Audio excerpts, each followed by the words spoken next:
And just actually expressing your concerns, in many cases they just dissolve away because you just think, oh my gosh, that was silly.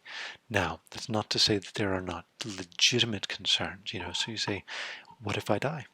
And my children, I don't have children, but if I had children, who's going to take care of my children? That is a legitimate concern, right? So we can express that concern, and then at least we have a chance to think about it with someone else and perhaps flesh it out. It may happen.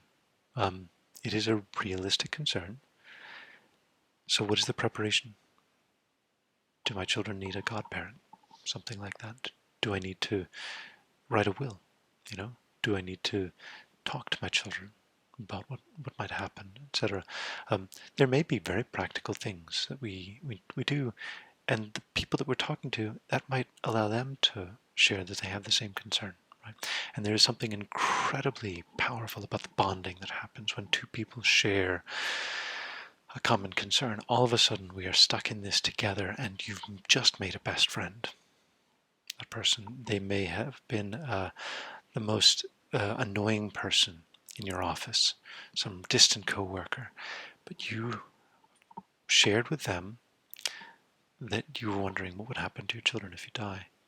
And all of a sudden they have the same fear, and you have a new best friend. And that is the actual meaning of connecting with others, where you've connected deep in your heart and you're empathizing from the depths of your being with what another person's going on with. That is real connecting with others. The real power of that is it heals the heart, because we live in isolation. We are isolated psychologically. We feel like no one understands us, right? We feel like we're the only one in the world like us. It is so deep, this sense. And so to be able to connect with another person, it alleviates that primordial loneliness, right? That primordial sense of isolation. That is in itself healing.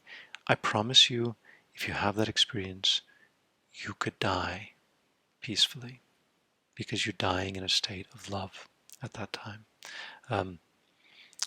So from one point of view, there is no mental health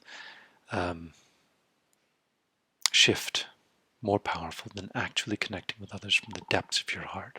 That is, you have zero mental health issue at that point. And that's why even when people with severe mental illness, say schizophrenia and so forth, they find support groups of other people with the same thing. They talk through their challenges and they make friends, right? And that alone is healing, right? So friendships alone are healing, even if you don't talk to them. And so the people who are living in isolation, living, alone for whatever reasons, they struggle, right? They struggle more than people who have family at all. And so when the CDC advises you to connect with others, reach out. If you are alone, if you are a person who lives alone, reach out. You need friends now. You were getting by okay before, a bit sad perhaps, but getting by. Maybe you don't have the coping skills now.